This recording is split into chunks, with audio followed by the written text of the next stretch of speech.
Okay.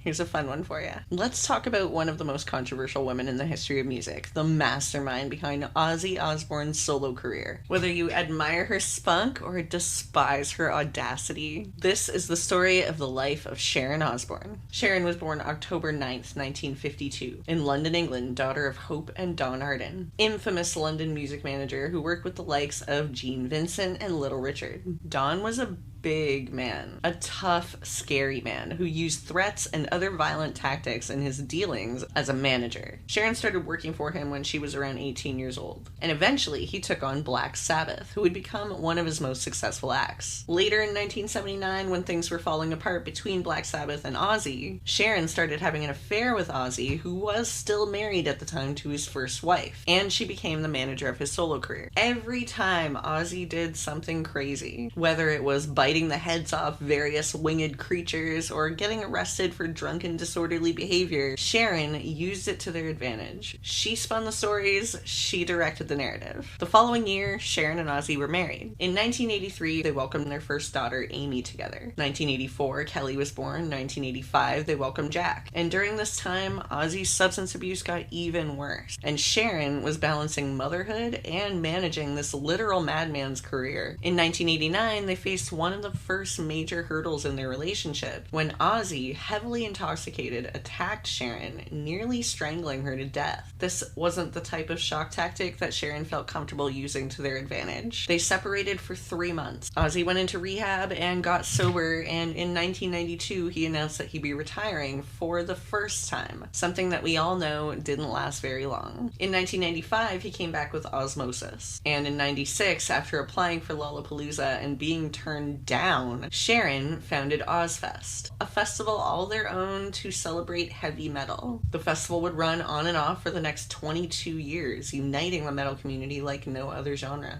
In the early 2000s, of course, Sharon put together the Osbournes and brought their whole family into the spotlight in a culture-changing way. So that show would be the foundation of the celebrity reality TV phenomenon. After that, she had her own talk show, X Factor, America's Got Talent, The Talk, and that's literally just the tip of the iceberg with Sharon. In recent years, she came into a lot of criticism for some racist comments that she made on TV, and her relationship with Ozzy has been under constant strain. Sharon Osbourne has been consistently one of the most controversial women in the music industry. And over on my YouTube channel, I did a deep dive on her life, where I get into a lot more detail about all these things that I just mentioned. Because love her or hate her, you cannot deny the immense contribution of Sharon Osbourne to heavy metal and overall music culture.